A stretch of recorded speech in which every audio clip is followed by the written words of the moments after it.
नमस्कार दोस्तों, आपके अपने YouTube चैनल एंकर गैलेक्सी में एक बार फिर से आपका वेलकम करते हैं। तो फ्रेंड्स, जैसा कि आपको पता है कि हमने खान सर के द्वारा जो बुक लॉन्च किया गया है 11,000 प्लस वाले क्वेश्चंस का, उसका हमने सॉल्यूशन स्टार्ट किया है और अभी तक एनर्जी के पहले जितने भी क्वेश्चंस हैं उनका सॉल्यूशन कर लिया है, बहुत ही विस्तार में, बहुत ही डिटेल में। एक एक क्वेश्चंस का सॉल्यूशन हमने उसमें किया है और आप अच्छे से समझे भी हैं। तो आइए क्वेश्चन नंबर 26 से स्टार्ट करते हैं, जो कि एनर्जी का है और आपका जो है ये पार्ट 10वां होगा। तो चलिए देखते हैं क्वेश्चंस की ओर। क्वेश्चंस है कि एक व्यक्ति भूमि से 25 किलोग्राम का सामान उठाता है और 2.5 मीटर सिर पर रख लेता है और जी का मान 10 मीटर पर सेकेंड स्क्वायर हो, तो सामान पर उसके द्वारा किया गया कार्य, यानी व्यक्ति द्वारा सामान पर किया गया कार्य यानी कि उठाने में कितनी ऊर्जा की खपत हुई है उसको बताना है, क्योंकि ऊर्जा की खपत को ही हम किया गया कार्य कहते हैं। ठीक है, तो बात एक ही है। तो जब भी ऐसे क्वेश्चंस दिया रहे और आपको उसमें हाइट मेंशन होना चाहिए और उसमें आपका एम मेंशन होना चाहिए, यानी दिया रहे, और जो भी आपका हाइट का मान हो उस मीटर में होना चाहिए और जो भी आपका एम का मान यानी कि द्रव्यमान का है वो केजी में होना चाहिए। और कार्य अब भी पूछे, कभी भी पूछे, एक फार्मूला हमने पहले भी डिस्कस किया है कि mgh होता है, कार्य बराबर mgh होता है, और m का मान आप रखिएगा 25 और g का मान दिया गया 10 मीटर पर सेकेंड स्क्वायर और h का मान दिया गया है 2.5। तो देर क्यों, डायरेक्ट आप कैलकुलेट कीजिए और इसका राइट आंसर हो जाएगा 625 जूल। तो आपका right answer option number C हो जाएगा। और क्वेश्चन में ध्यान देना है कि कभी कभी यूनिट भी चेंज कर दिया जाता है ऑप्शन में, कि यहाँ जूल की जगह पे न्यूटन दे दिया जाता है, कोई और न्यूटन दिया जाता है, कोई और यूनिट दे दिया जाता है। तो आपको ध्यान रखना है यूनिट पर कि कार्य का ऐसा ही मतलब जूल होता है, तो आपका आंसर जो होना चाहिए जूल में होना चाहिए। तो जूल में है 625 जूल, तो आपका ऑप्शन नंबर सी सही हो जाएगा। 27 नंबर क्वेश्चन देखते हैं कि 27 नंबर क्वेश्चन है कि द्रव्यमान m वाली एक वस्तु गति v के साथ स्थानांतरित होती है और इसमें गतिज ऊर्जा k है। यदि इसका वेग दुगनी कर दी जाए तो इसकी गतिज ऊर्जा कितनी हो जाएगी? गतिज ऊर्जा कितनी हो जाएगी अगर वेग इसकी दुगनी कर दी जाए? तो कभी भी गतिज ऊर्जा और वेग में संबंध दिखाया जाए तो आपको एक फार्मूला पहले से भी मालूम होगा। इसमें कहना क्या है कि काइनेटिक एनर्जी यानी गतिज ऊर्जा बराबर होता है हाफ एम वी स्क्वायर। तो आप यहाँ से गतिज ऊर्जा बराबर पाएंगे कि जो है गतिज ऊर्जा समानुपाती है एम के द्रव्यमान के, या आप कह सकते हैं कि गतिज ऊर्जा यानी कि काइनेटिक एनर्जी जो है समानुपाती है वी स्क्वायर के।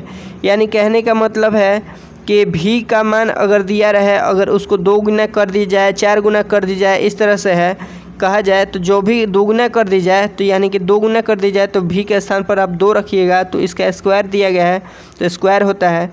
तो दुगुनी कर दी जाए तो काइनेटिक एनर्जी का मान जो आ जाएगा आपका 4 गुना के समानुपाती हो जाएगा, 4 गुना हो जाएगा। तो डायरेक्टली प्रोपोर्शनल टू 4 यानी कि k equal to directly proportional to 4 हो जाएगा, यानी कि 4 गुना हो जाएगा। अगर क्वेश्चन में कहा जाता है कि 3 गुनी कर दी जाए, जो गति है पहले की अपेक्षा 3 गुनी कर दी जाए, तो आप 3 का स्क्वायर कर देते तो आपका गतिज ऊर्जा जो है, गतिज ऊर्जा डायरेक्टली समानुपाती होता 9 का, तो 9 गुना हो जाता। तो इस तरह से आप क्वेश्चंस का सॉल्यूशन निकाल सकते हैं कि डायरेक्टली आपको याद रखना है कि गतिज ऊर्जा जो होता है वी स्क्वायर के समानुपाती होता है गतिज ऊर्जा। तो आपका right answer option number C हो जाएगा। 27 के बाद 28 देखते हैं। 28 नंबर है कि देखिए भाई लोग, 28 नंबर है कि 5.0 किलोग्राम की एक वस्तु को 2.0 मीटर की ऊंचाई तक उठाया जाता है। 5 किलोग्राम का कोई वस्तु है, 5 किलोग्राम का कोई वस्तु है और इसको 2.0 मीटर हाइट पर, यानी कि कहिए कि 2 मीटर की हाइट तक उठाया जाता है। इस प्रक्रिया में कितना कार्य किया गया आपको बताना है। और जी का मान देखिए 9.8 दिया गया है, 9.8 मीटर पर सेकेंड स्क्वायर है।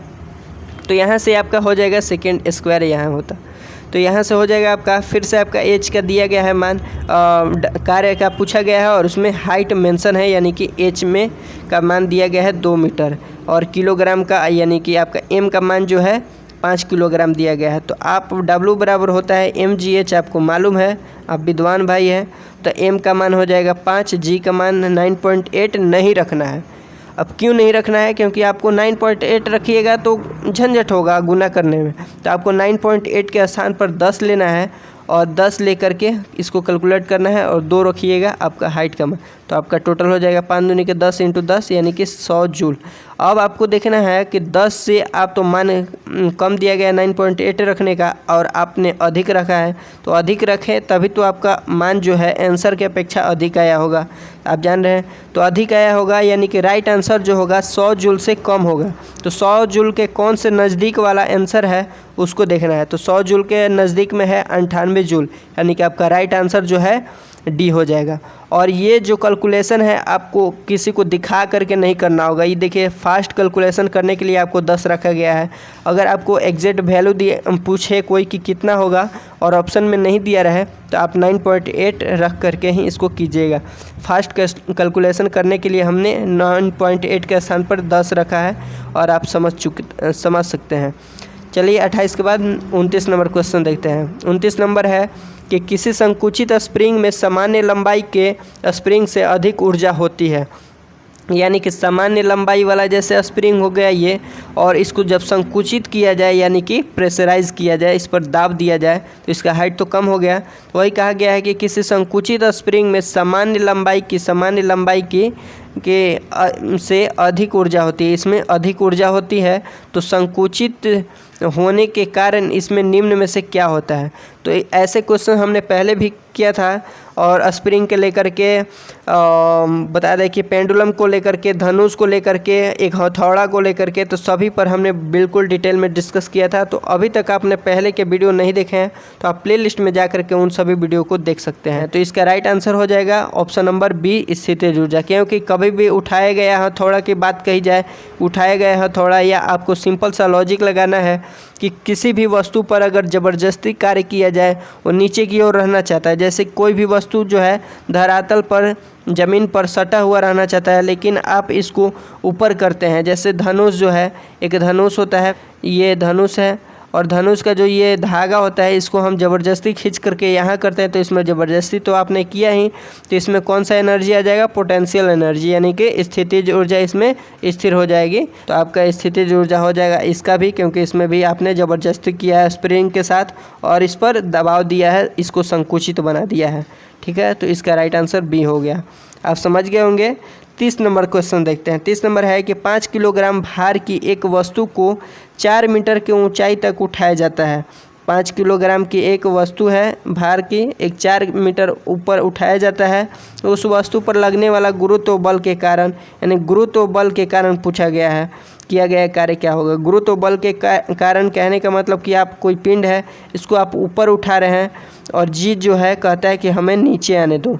जी जो है नीचे की ओर अपना किसी वस्तु को बुलाता है, तो जी के विरुद्ध आप कार्य कर रहे हैं। ये जी चाहता है कि कोई भी वस्तु हम में सटा रहे, यानी धरातल में सटा रहे, लेकिन आप इसके विरुद्ध कार्य कर रहे हैं। तो जी का मान जो होता है 10 मीटर पर सेकेंड स्क्वायर, तो इसमें आपको नेगेटिव लगा करके साइन काम करना होगा, यानी कि -10 लेना होगा, क्योंकि आप गुरुत्व विरुद्ध के विपरीत कार्य कर रहे हैं। गुरुत्व बल के कारण किया गया कार्य पूछा गया है। तो आपको जी का मान -10 मीटर पर सेकेंड स्क्वायर लेना है। तो आइए इसका सोल्यूशन देखते हैं।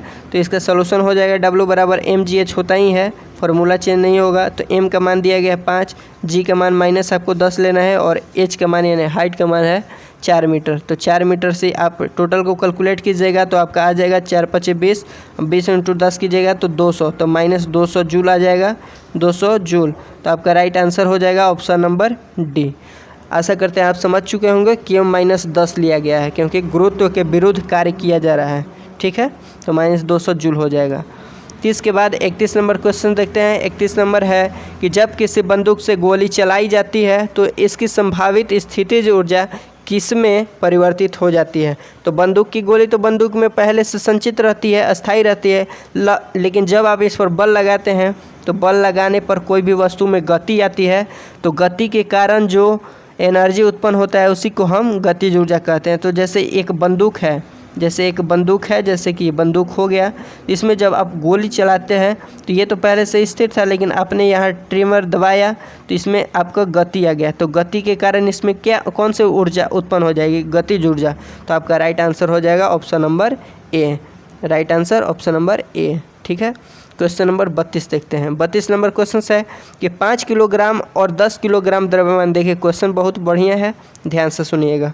5 किलोग्राम और 10 किलोग्राम द्रव्यमान की दो इस्पात की गेंद की गतिज ऊर्जा समान है, गतिज ऊर्जा जो है समान है, और यदि संभावना हो तो कौन सी गेंद तेज़ी से गति कर रही है बताना है आपको। यानी कि 5 किलोग्राम वाला तेज़ी से गति कर रहा है कि 10 किलोग्राम।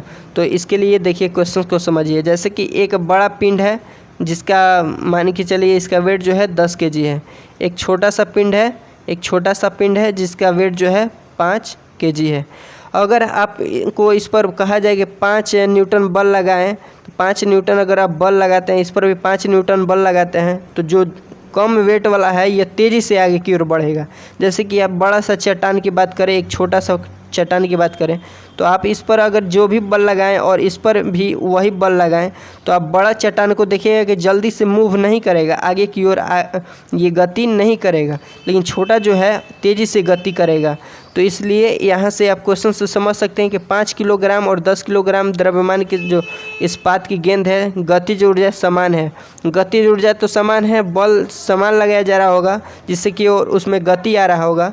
तो गतिज ऊर्जा तो समान है, लेकिन कौन सी गति तेज़ी से आगे की ओर बढ़ रही होगी, तो आप दिमाग लगा लिए होंगे और आंसर हो जाएगा आपका ऑप्शन नंबर बी, 5 किलोग्राम वाली गेंद तेज़ी से बढ़ रही है।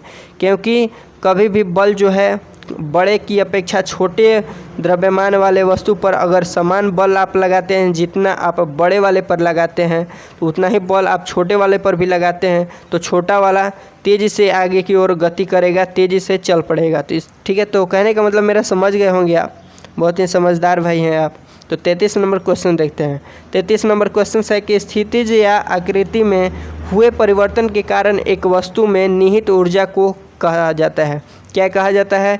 स्थितिज या आकृति में हुए परिवर्तन के कारण कोई भी, यानी कि स्थिर है, कोई भी पिंड स्थिर है या उसमें आकृति में परिवर्तन हो गया, तो उसके कारण निहित ऊर्जा को कहा जाता है। तो इसका आंसर जो हो जाएगा आपका 33 का ऑप्शन नंबर डी हो जाएगा, स्थितिज ऊर्जा। आपका ये कैसे होगा?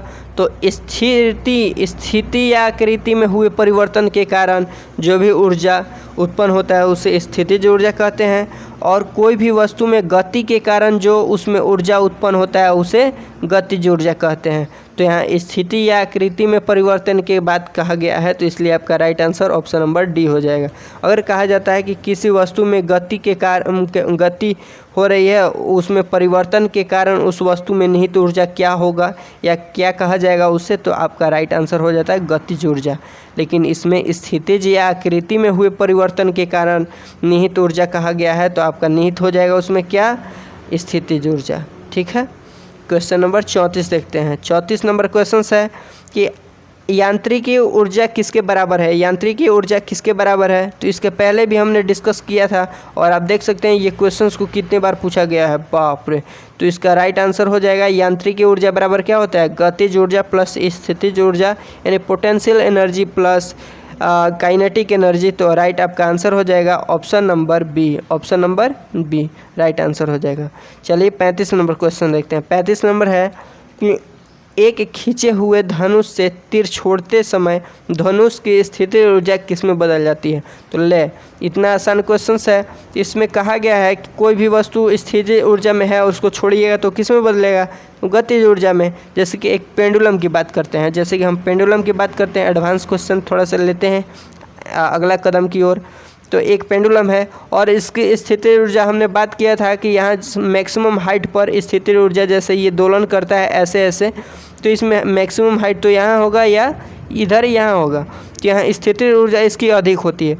और जब इसको छोड़ेंगे तो स्थिति ऊर्जा किस में बदल जाएगी? फिर से गतिज ऊर्जा में। तो पेंडुलम की बात कही जाए, धनुष की बात कही जाए, या उठाया गया हथौड़ा की बात कही जाए, ऐसे स्थिति में जो स्थिति ऊर्जा है गतिज ऊर्जा में बदल जाती है। तो राइट आपका आंसर हो जाएगा 35 का ऑप्शन नंबर बी। 35 का हो गया option number B. Next question देखते हैं। 36 नंबर है। 36 नंबर है कि इनमें से कौन सा स्थिति ऊर्जा का उदाहरण नहीं है? इसमें से कौन सा स्थिति ऊर्जा का उदाहरण नहीं है? तो स्थिति ऊर्जा जिसमें कि गतिज ऊर्जा नहीं होना चाहिए, तो उदाहरण वो हो जाएगा स्थिति ऊर्जा का, लेकिन इसमें नहीं कहा गया है। तो आप ऑप्शन देख सकते हैं कि संकुचित स्प्रिंग, तो इसमें तो गतिज ऊर्जा है। बहता हुआ जल, तो इसमें तो गति हो रहा है, यानी कि इसमें गतिज ऊर्जा है, तो स्थितिज ऊर्जा नहीं होगी। तो स्थितिज ऊर्जा नहीं है कहा गया है क्वेश्चन में। देखते हैं, देखिए कहा गया कि स्थितिज ऊर्जा का उदाहरण नहीं है। तो बहता हुआ पानी में तो गतिज ऊर्जा है, तो आपका राइट आंसर हो जाएगा ऑप्शन नंबर बी, क्योंकि इसमें स्थितिज ऊर्जा नहीं है। 37 नंबर है कि पहाड़ से गिर रहे किसी पिंड में होता है। पहाड़ से गिर रहे किसी पिंड में होता है, जैसे कि पहाड़, एक पहाड़ हो गया या बिल्डिंग कहता है, कोई भी कहता है कि एक हाइट वाला इमारत या कुछ भी कहता है। तो यदि आप इसको यहाँ से पिंड गिराते हैं, तो पिंड गिरने से पहले इसमें स्थितिज ऊर्जा अवेलेबल है, स्थितिज ऊर्जा है पहले से। लेकिन जब जैसे ही आप इसको मुक्त रूप से या किसी तरह से छोड़ते हैं नीचे की ओर, तो इसका गतिज ऊर्जा बढ़ने लगती है, गतिज ऊर्जा बढ़ने लगती है। जिस तरह से वो पृथ्वी के नज़दीक आता है, धरातल के नज़दीक आता है, तो उसकी गतिज ऊर्जा तेज़ी से बढ़ती जाती है। तो गतिज ऊर्जा बढ़ती जाएगी, लेकिन स्थितिज ऊर्जा घटती जाएगी। तो इसमें क्या विद्यमान होता है, पिंड में होता है या विद्यमान होता है, क्या होता है? तो स्थितिज ऊर्जा और गतिज ऊर्जा दोनों होता है, लेकिन गतिज ऊर्जा बढ़ती जाती है और स्थितिज ऊर्जा घटती जाती है। तो इसमें दोनों विद्यमान होता है। तो ऑप्शन में कौन में दोनों कहा गया है? तो गतिज ऊर्जा और स्थितिज ऊर्जा दोनों, यानी ऑप्शन नंबर ए आपका राइट आंसर हो जाएगा कि इसमें गिरता हुआ पिंड आसमान से, इसमें दोनों अवेलेबल होता है, गतिज ऊर्जा और स्थितिज ऊर्जा। 37 के बाद 38 नंबर है कि मास एम यानी द्रव्यमान एम के साथ चलती हुई वस्तु की गतिज ऊर्जा, और देखिए शॉर्ट फॉर्म में यहाँ लिखने में मीन्स प्रिंटिंग हो गया है, हो जाता है, के ई नहीं होगा, ई के नहीं होगा, के ई हो जाएगा, के ई हो जाएगा। तो एम के साथ चलती हुई वस्तु की गतिज ऊर्जा यानी कि काइनेटिक एनर्जी का मूल्य क्या होगा यदि गतिज ऊर्जा को भी में बढ़ाकर 2v तक दुगना कर दी जाता है? तो 2v तक दुगना कर दिया जाता है, और पहले से भी था, तो हमने बताया था कि जितना गुना कर दिया जाता है उसका स्क्वायर कर देना है। अगर गतिज ऊर्जा की बात कही जाए तो गतिज ऊर्जा का मूल्य क्या होगा? तो के ई तो आपको निकालना है, के ई निकालना है, और ये प्रोपोर्शनल होता है, यानी कि समानुपाती होता है भी स्क्वायर के, और पहले भी था और इसको बढ़ा करके दोगुना कर दिया गया। तो ये जो क्वेश्चंस है एकदम बिल्कुल किसके जैसा है? क्वेश्चन नंबर 27 के जैसा है। तो इसका राइट आंसर हो जाएगा 4 गुना, के ई का 4 गुना हो जाएगा, तो ऑप्शन नंबर बी है। आगे बढ़ते हैं। 39 नंबर क्वेश्चन है कि 2 किलोग्राम के एक द्रव्यमान वाली एक वस्तु ऊपर की ओर 20 मीटर पर सेकेंड के प्रारंभिक वेग से फेंकी जाती है। प्रारंभिक वेग कहा गया है, यानी कि जो ये है v का मान नहीं है, u का मान है। u मतलब प्रारंभिक वेग, v मतलब फाइनल वेग। तो प्रारंभिक वेग से फेंकी जाती है, 2 सेकेंड बाद गतिज ऊर्जा कितनी होगी? तो देखिए क्वेश्चंस बहुत बढ़िया है, ध्यान से देखना होगा। तो देखिए इसमें दिया गया है जो भी डाटा, पहले हम उसको समझते हैं। तो m का मान दिया गया है, तो m बराबर हम नोट करेंगे 2 kg। 20 मीटर पर सेकेंड जो है प्रारंभिक वेग, यानी कि u को हम कहते हैं प्रारंभिक वेग, v को फाइनल वेग यानी कि अंतिम वेग। तो u को मान दिया गया है 20 मीटर प्रति सेकेंड।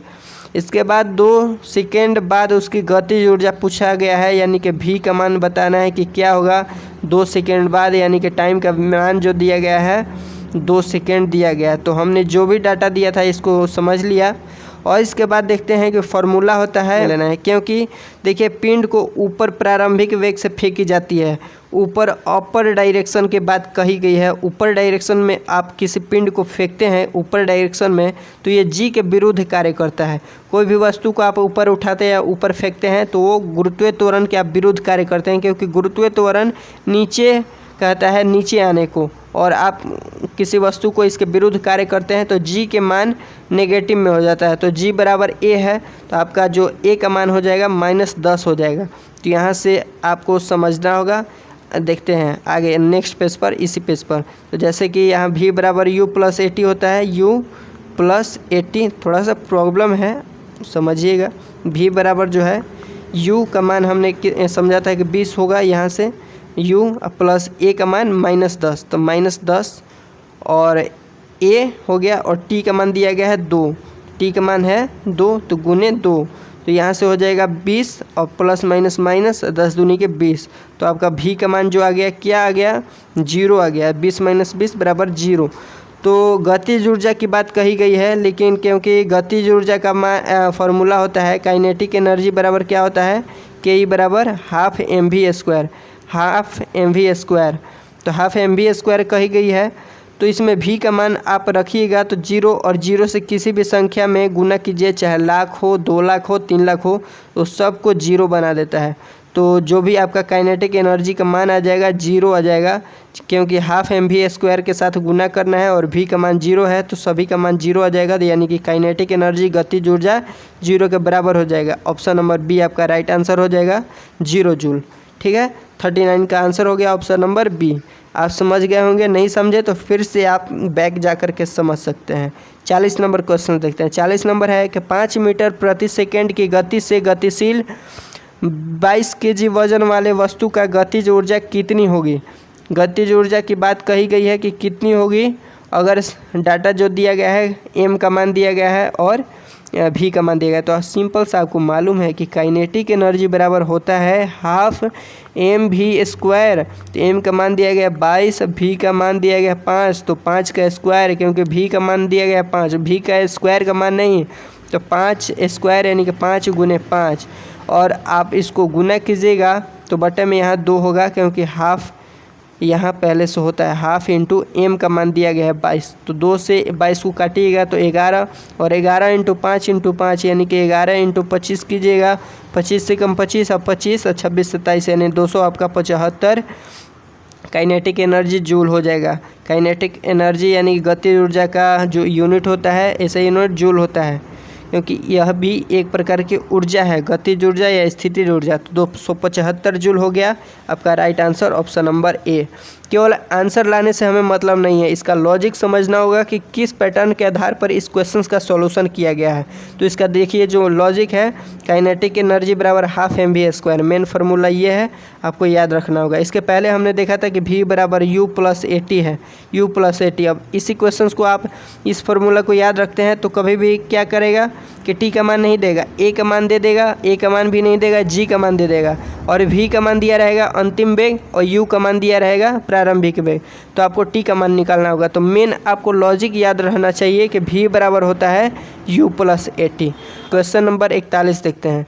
क्वेश्चन नंबर 41 है कि गिरते हुए नारियल में होती है, गिरते हुए नारियल में होती है, कोई भी वस्तु गिरती है, हाइट से गिरती है या कहीं से गिरती है, तो उसमें क्या होता है, गतिज ऊर्जा। सिंपल सा क्वेश्चन है, तो इसका right answer option number C हो जाएगा।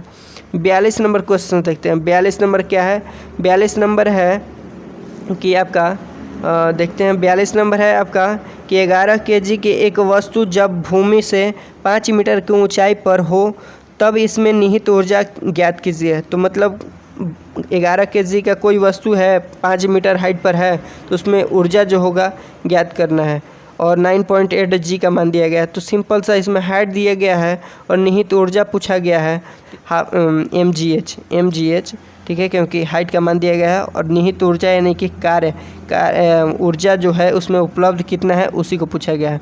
तो W बराबर mgh होता है, और m का मान दिया गया है 11, g का मान 9.8, तो हम नहीं लेंगे, 10 लेंगे। क्यों लेंगे, इसके पहले हमने चर्चा किया था। g का मान 10 लिया, और h का मान हो गया h का मान जो हो गया, जो सॉरी थोड़ा सा गलती हो जा रहा है, h का मान जो हो गया 5 मीटर हो गया, और गलतियाँ इंसानी से होती है, क्षमा कीजिएगा। तो W बराबर हो गया mgh, m ये हो गया g और h हो गया, ठीक है। तो गुणा कीजिएगा सभी को, तो 55 यानी कि 550 जूल हो जाएगा, 550 जूल। और आपको अब देखना है कि 550 जूल के कौन सा मान जो है सबसे करीब है। तो ये इसके अपेक्षा करीब है, लेकिन इससे भी ज़्यादा करीब है 539, और 588 की बात कही जाए तो 550 से तो अधिक होगा, तो ये तो कभी होगा नहीं। और इन तीनों में सबसे ज़्यादा नज़दीक है 539, तो आपका right answer option number A होगा। अगर इस चीज़ को आप नहीं समझ पाए तो पीछे जा कर के देखिएगा कि क्यों मैंने बताया कि 9.8 के स्थान पर आपको 10 लेना है और कब लेना है, ठीक है। 43 नंबर क्वेश्चन देखते हैं कि 43 नंबर क्वेश्चन है कि 14 kg की एक वस्तु जब भूमि से 5 मीटर की ऊंचाई पर तब इसमें निहित ऊर्जा कितनी होती है। दिया गया है g बराबर 9.8 मीटर पर सेकेंड स्क्वायर। इसमें आपको बताना है कि इसमें ऊर्जा निहित कितनी होगी, यानी कि कार्य कितना किया गया होगा। इसमें ऊर्जा की ही बात की जाए तो ऊर्जा का ऐसा ही मात्रक जूल होता है, कार्य का ऐसा ही मात्रक भी जूल होता है, तो बात बराबर है। ठीक है, तो W बराबर mgh होता है और m का मान दिया गया 14, g का मान 9.8 नहीं लेना है, 10 लेना है, क्यों लेना है बताया है हमने। h का मान 5 हो जाएगा, तो 14 5 70, 70 हो गया और 10 इंटू कीजिएगा तो 700। और देखना है अब कि 700 के ज़्यादा सबसे नज़दीक कौन है, तो 700 के जूल में होना चाहिए, लेकिन 700 जूल में होना चाहिए, तो 700 के नज़दीक सबसे ज़्यादा नज़दीक है सी ऑप्शन, यानी 686 जो है आपका नज़दीक है, तो आपका राइट आंसर हो जाएगा ऑप्शन नंबर सी 686 जूल। अब क्यों कैसे इसको लिए प्लीज़ आप पहले वाले इसी वीडियो में पीछे जा कर के देखिएगा। ठीक है, 44 नंबर देखिए, 44 नंबर है कि 15 kg की एक वस्तु जब भूमि से 10 मीटर ऊंचाई पर हो तब इसमें निहित ऊर्जा डैश डैश डैश होती है। तो फिर से mgh लगाना है और m इंटू जी इंटू एच कीजिएगा तो आपका मान आ जाएगा। तो m 15 इंटू जी 10, इसमें देखिए 10 दिया गया है, 15 इंटू 10 इंटू एच यानी 10, यानी कि 1500 आपका आंसर हो गया, 1500 जूल। तो आपका राइट आंसर 1500 जूल। अब देखिए यूनिट का मान मैंने बोला था कि यूनिट को भी ध्यान देना है। कितने स्टूडेंट गड़बड़ा करके क्या करेंगे कि यूनिट को नहीं देखेंगे जूल, 1500 बस right answer option A, 1500 right answer C. तो ऐसे आपको नहीं करना है, थोड़ा सा ध्यान लगा करके यूनिट भी देख लेना है कि यूनिट मेरा क्या होगा, तो जूल में होगा। कार्य का ऐसा ही मात्रक जूल होता है, एनर्जी का ऐसा ही मात्रक जूल होता है, तो जूल में आपका आंसर आएगा 44 का ऑप्शन डी हो जाएगा सही। 45 नंबर देखते हैं, 45 नंबर क्वेश्चन है, 44 का क्या आंसर आया था, डी आया था, सही है। 45 हाँ 44 कर लिए। 45 है कि किसी वस्तु की गतिज ऊर्जा 120 जूल है और इसका गति जो द्रव्यमान है 15 kg है, वस्तु का वेग ज्ञात कीजिए। तो इसमें क्वेश्चन थोड़ा सा ध्यान देना है। गतिज ऊर्जा कुछ और दिया है, कुछ और पूछा गया है, जैसे कि हमने बताया था कि इस तरह से भी क्वेश्चन आते हैं। गतिज ऊर्जा बात कही गई है तो सिंपल से आपको गतिज ऊर्जा का पहले फार्मूला नोट कर लेना है। गतिज ऊर्जा यानी कि के बराबर काइनेटिक एनर्जी कहते हैं इसको इंग्लिश में, तो हाफ mv² होता है। काइनेटिक एनर्जी का मान जो दिया गया है 120 जूल है, 120 हम लिख लेंगे बराबर में हाफ, तो बराबर में हाफ इंटू m का मान दिया गया है 15 और v का मान नहीं दिया गया है, वेग ज्ञात कीजिए, यानी कि यहाँ v² हो जाएगा। तो यहाँ से आप कैलकुलेट कीजिएगा तो जो इधर डिवाइड में है तो इधर आएगा 12 से कट जाएगा और 15 से 8 बार में 15 × 120 और 8 जो है 8 दूनी की 16, ये गुना कीजिएगा आप कर लीजिएगा तो आ जाएगा v² बराबर 16 और v² जो है इधर आएगा अंडर रूट, v बराबर अंडर रूट 16 और अंडर रूट 16 का मान होता है 4, तो v का मान 4, क्या मीटर पर सेकेंड स्क्वायर, नहीं मीटर पर सेकेंड, तो 4 मीटर पर सेकेंड कहाँ है, तो ऑप्शन नंबर आपका है ऑप्शन नंबर बी। इसको 4 मीटर प्रति सेकेंड को इसको ऐसे भी लिखते हैं, आपको मालूम है, कोई स्टूडेंट को नहीं मालूम होता है बता देते हैं। मीटर प्रति सेकेंड यानी कि इसका मतलब ये बट्टा में एस है और ये एस जब ऊपर आता है तो इसके ऊपर माइनस का साइन होता है, -1 हो जाएगा, तो आपका 4 मीटर प्रति सेकेंड आंसर हो जाएगा option number B. 46 number question देखते हैं। 46 नंबर है, 46 नंबर क्वेश्चन है कि 15 kg द्रव्यमान की एक वस्तु 8 मीटर प्रति सेकेंड के एक समान वेग से गति कर रही है, तो उस वस्तु की गतिज ऊर्जा क्या है। तो फिर से आपको गतिज ऊर्जा का मान पूछा गया है और गतिज ऊर्जा बराबर हमने पढ़ा कि काइनेटिक एनर्जी बराबर होता है हाफ mv², m का मान दिया गया हाफ ले लिए, m का मान दिया गया 15 और v का स्क्वायर यानी कि इतना वेग से 8 मीटर प्रति सेकेंड, यानी कि वेग का मान क्या हो जाएगा, स्क्वायर है तो 8 × 8 हो जाएगा, v का मान दिया गया है 8, यहाँ v² है फॉर्मूला में होता है तो v², तो 2 बार 8 × 8 हो गया, 2 से कट जाएगा 4 बार में और 4 से कट गया 8 चौके 32, 32 इंटू 15 कीजिएगा तो आपका आ जाएगा 480 जूल, 480 जूल, यानी कि ऑप्शन नंबर ए आपका राइट आंसर हो गया, क्योंकि काइनेटिक एनर्जी गतिज ऊर्जा का ऐसा ही यूनिट होता है जूल में, या स्थितिज ऊर्जा का ऐसा ही मतलब जूल, तो इसलिए आपका राइट आंसर जूल में यानी कि 480 joule, option number A. Next question देखते हैं 47 नंबर। 47 नंबर क्वेश्चन है कि 11 kg के एक वस्तु जब भूमि से 6 मीटर ऊंचाई पर हो तब इसमें निहित ऊर्जा कितनी है। तो निहित ऊर्जा पूछा गया है तो फिर से हम W बराबर mgh लिखेंगे, W बराबर mgh। अब कितने लोगों को लग रहा होगा कि निहित ऊर्जा पूछा गया है तो यहाँ W बराबर कार्य होता है और कार्य बराबर mgh है, तो ये निहित ऊर्जा का मान कैसे हुआ। तो निहित ऊर्जा जो है, निहित ऊर्जा किसी में यानी कि टोटल एनर्जी जो है स्टोर है, तो वही कार्य करने की क्षमता है, क्योंकि कार्य करने की क्षमता को ही एनर्जी कहते हैं। और किसी वस्तु में जितना भी एनर्जी हो तो उसी के ज़रिए वो कार्य करता है। तो इसलिए ये दोनों में एक दूसरे से संबंधित है, क्योंकि कार्य का ऐसा ही मतलब भी जूल होता है और एनर्जी का यानी ऊर्जा का भी ऐसा ही मतलब जूल होता है। तो इसलिए W बराबर भी mgh हो सकता है। W बराबर mgh। अब इसको प्रूफ करना है तो प्रूफ तो 9th 11th 10th में पढ़ना है, इसको आप डायरेक्ट याद रखना होगा आपको अभी, क्योंकि आप कॉम्पिटिटिव के स्टूडेंट हैं तो आपको प्रूफ करने की आवश्यकता नहीं है। तो W बराबर mgh और m का मान दिया गया है 11 और g का मान आपको 9.8 नहीं लेना है, 10 लेना है। क्यों लेना है, कैसे लेना है, कब लेना है, इसकी जानकारी हमने पहले वाले क्वेश्चन में दिया था, तो आप पहले जा कर के देख सकते हैं। h का मान जो है 6 मीटर हो जाएगा। अब इन सभी को मल्टीप्लाई आप कीजिएगा तो आपका हो जाएगा 660 जूल। और आपको अब देखना है कि 10 जो है 9.8 से कम है, तो हमें 9.8 के जब आप मान रखेंगे एक्चुअली मान के लिए, तो आपका जो है 660 के नज़दीक आएगा। जहां हम 9.8 रखना था हमने तो 10 रखा था, थोड़ा सा अधिक रखा था, तो आपका जो भी मान आया होगा थोड़ा सा अधिक आया होगा। लेकिन आपको जी का मान 9.8 लेना है, क्वेश्चन में कहा गया है, यानी कि आपका जो एक्चुअली मान होगा, रियलिटी वाला जो मान होगा असली में, वो 660 जूल के नज़दीक होगा। तो देखेंगे कि ऑप्शन में जो है 660 के नज़दीक कौन सा ऑप्शन है, तो आपका ऑप्शन नंबर बी है 646.8 जूल। तो इसलिए राइट आंसर आपका 47 का हो जाएगा, ऑप्शन नंबर बी। आप समझ चुके होंगे, एक ही क्वेश्चंस बार बार है, एक ही टाइप के क्वेश्चंस। 48 नंबर 48 नंबर है कि टरबाइन द्वारा बहते पानी और हवा का प्रयोग परिवर्तन के लिए किया जाता है। अब जहाँ विद्युत उत्पन्न होता है तो आप देखे होंगे कि पानी जो होता है स्टोर होता है और उसमें स्थितिज ऊर्जा रहती है, और टरबाइन जो होता है उसे घुमाता है, तो उसी को टरबाइन को घूमने से ही विद्युत उत्पन्न होती है। तो वहीं बात कहा गया है कि जब टरबाइन द्वारा बहते पानी और हवा का प्रयोग परिवर्तन के लिए किया जाता है, तो उसमें किसके किस्में में मतलब क्या क्या चीज़ में कन्वर्ट करने के लिए, तो आइए ऑप्शन देखते हैं। तो ऑप्शन जो 48 का हो जाएगा आपका राइट आंसर। सभी को ऑप्शन पढ़ लीजिए और आपका राइट आंसर हो जाएगा आपका गतिज ऊर्जा को विद्युत ऊर्जा में, ऑप्शन नंबर सी आपका राइट आंसर हो जाएगा। क्योंकि देखिए टरबाइन जो है, जहाँ टरबाइन लगाया होता है विद्युत जहाँ बांध होता है, और यहाँ देखिए पानी स्टोर रहता है, तो इसमें स्थितिज ऊर्जा अवेलेबल होता है इसमें, और इसमें संचित रहता है स्थितिज ऊर्जा, पानी हो गया। और जब इस आपको गतिज ऊर्जा में बदला जाता है, जब इसको फाटक को उठाया जाता है तो यहाँ से पानी का बहाव होने लगता है, तो इसमें गतिज ऊर्जा उत्पन्न हो जाती है, और इसके वजह से आपका विद्युत ऊर्जा उत्पन्न होने लगता है गतिज ऊर्जा जब हो जाती है। तो इसलिए राइट आंसर आपका ऑप्शन नंबर सी हो जाएगा। इसी तरह के क्वेश्चंस को देखने के लिए आप इस चैनल को सब्सक्राइब कर लीजिए। वीडियो पसंद आ रहा होगा तो वीडियो को लाइक कीजिएगा, और जितने भी इसके आगे के क्वेश्चंस हैं नेक्स्ट वीडियो में करेंगे। तब तक के लिए बाय बाय, टेक केयर, जय हिंद।